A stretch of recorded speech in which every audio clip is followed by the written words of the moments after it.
स्वागत है आप सभी का हमारे YouTube चैनल नर्सिंग ज्ञान कोर्स में। मेरा नाम है चंदन और आप देखना शुरू कर चुके हैं जीएनएम फर्स्ट ईयर के लिए बहुत ज़्यादा इंपॉर्टेंट फाउंडेशन ऑफ नर्सिंग से कुछ इंपॉर्टेंट डिफिनेशंस को। आशा करते हैं वीडियो पसंद आएगा। अगर वीडियो पसंद आता है तो हमारे चैनल को जरूर सब्सक्राइब कीजिए, साथ ही वीडियो को लाइक तथा अपने दोस्तों में भी जरूर शेयर कीजिए।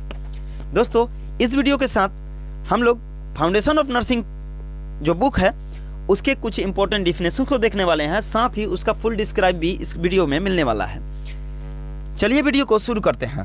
आज का जो पहला क्वेश्चन है, हेल्थ को डिफाइन करना है। ठीक है, हेल्थ को डिफाइन करना है। WHO के अनुसार स्वास्थ्य जो होता है वो पूरी तरह से शारीरिक, मानसिक तथा सामाजिक एवं आध्यात्मिक तंदुरुस्ती को ही हम लोग बोलते हैं।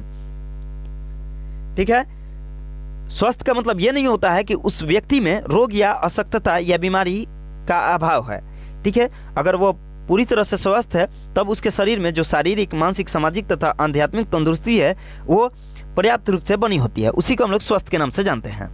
अगला क्वेश्चन है नर्सिंग। ठीक है, नर्सिंग को डिफाइन करना है तो ये एक अनुपम कार्य है, यानी बहुत ही सराहनीय काम है जो कि व्यक्ति जो स्वस्थ या अस्वस्थ के उन क्रियाओं को संपन्न कराने में सहायता करता है जो उसके स्वास्थ्य की पुनः प्राप्ति में या शांतिपूर्ण मृत्यु में योगदान देती है, एवं जिन क्रियाओं को वह इच्छा शक्ति, ज्ञान व बिना किसी के सहायता से स्वयं संपन्न करती है या करता है। ठीक है, नर्सिंग वह प्रक्रिया है जिसके द्वारा किसी बीमार या अस्वस्थ व्यक्ति के जो भी क्रियाएं हैं उसको संपन्न कराने में मदद करता है, साथ ही स्वास्थ्य की पुनः प्राप्ति या शांतिपूर्ण मृत्यु में भी उसका योगदान होता है। और ये जो क्रियाएं होती हैं वो बिना किसी के सहायता, साथ ही खुद के इच्छा शक्ति, ज्ञान के साथ संपन्न करती है। उसी को हम लोग नर्सिंग के नाम से जानते हैं। अगला जो क्वेश्चन है वो है प्रोफेशनल नर्स यानी व्यावसायिक नर्स। वैसे नर्स जिससे किसी मान्यता प्राप्त नर्सिंग स्कूल या कॉलेज से डिग्री अथवा डिप्लोमा प्राप्त किया हो एवं संबंधित नर्सिंग कॉलेज से रजिस्टर्ड हो, उसी को हम लोग प्रोफेशनल नर्स के नाम से जानते हैं। यानी वैसे नर्स जो किसी प्रतिष्ठित कॉलेज या किसी काउंसिल द्वारा रजिस्टर्ड हो, साथ ही उनके पास एक वैलिड डिग्री और डिप्लोमा प्राप्त हो, उसी को हम लोग प्रोफेशनल नर्स के नाम से जानते हैं। अगला जो क्वेश्चन है वो है रोग। ठीक है, ये एक अस्वस्थता की अवस्था होती है जिसमें शरीर या शरीर के कोई भाग कार्य करने में बाधा उत्पन्न करती है। ठीक है, या शरीर के किसी भाग द्वारा कार्य को करने में बाधा उत्पन्न करना ही हम लोग रोग के नाम से जानते हैं। अगला जो क्वेश्चन है वो है नर्सिंग प्रोसेस। ठीक है, नर्सिंग प्रक्रिया। नर्सिंग प्रक्रिया एक क्रमबद्ध प्रक्रिया है जिसके अंतर्गत रोगी के स्वास्थ्य का मूल्यांकन करना, रोगी को सेवाएं की योजना बनाना, साथ ही उसके जो सेवा है उस पर लागू करना और उसके प्रभाव का मूल्यांकन करना। ठीक है, यानी रोगी को स्वास्थ्य का मूल्यांकन कर उसकी योजना बनाना, साथ ही उसको इम्प्लीमेंट करना, और जो भी इम्प्लीमेंट कर रहे हैं उसके प्रभाव का हम लोग जो असेसमेंट तैयार करते हैं उसी को हम लोग नर्सिंग प्रक्रिया के नाम से जानते हैं।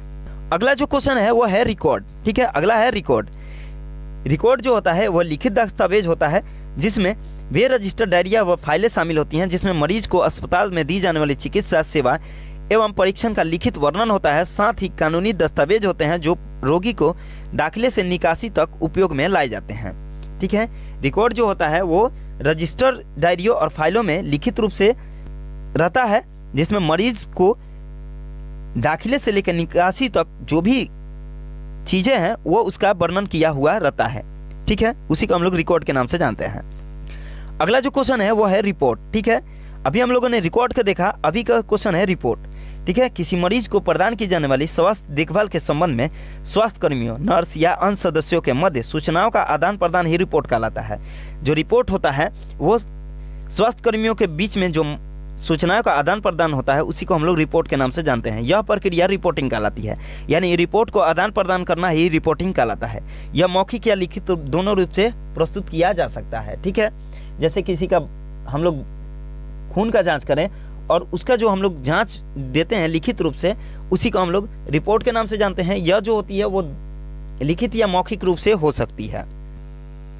अगला जो क्वेश्चन है वो है बेड सोर यानी प्रेशर सोर या डिक्यूबेटस अल्सर बोलते हैं, या बिस्तरी घाव, दाबवर्ण या सैयावर्ण इसका नाम भी होता है। ठीक है, लंबे समय तक यदि बिस्तर पर लेटे रहने या कुर्सी पर बैठे रहने से या फिर एक ही स्थिति में बने रहने से किसी व्यक्ति के शरीर में कुछ ऊतकों पर दबाव पड़ता है, जिसके कारण वहाँ पे रक्त संचार कम हो जाता है और वहाँ के जो ऊतक होते हैं वो धीरे धीरे करके क्षतिग्रस्त होने लगते हैं, जिसके कारण वहाँ पे घाव बन जाता है। इसी घाव को हम लोग बेड सोर के नाम से जानते हैं। ठीक है, अगर लंबे समय तक बैठने या फिर एक ही करवट सोने के कारण जो वहाँ पे दबाव बनता है, जिसके कारण वहाँ के ऊतक जो होते हैं वो नष्ट होने शुरू होते हैं और इसी कारणवश वहाँ पे घाव बनना शुरू होता है। इसी को हम लोग बेड सोर के नाम से जानते हैं। अगला जो क्वेश्चन है वो है इम्यूनाइजेशन यानी प्रतिरक्षण।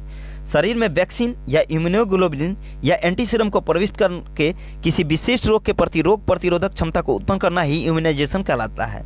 ठीक है, इसे हम लोग टीकाकरण भी बोलते हैं, जिसमें हमारे शरीर में वैक्सीन या इम्यूनोग्लोबुलिन या एंटीसीरम को प्रविष्ट कर और उस रोग से संबंधित हमारे शरीर में प्रतिरक्षण कवच का निर्माण किया जाता है। उसी को हम लोग इम्यूनाइजेशन बोलते हैं। जैसे पोलियो का टीका हम लोग देते हैं या डीपीटी का टीका देते हैं या टिटनेस का सुई वगैरह देते हैं, उसी को हम लोग इम्यूनाइज बोलते हैं।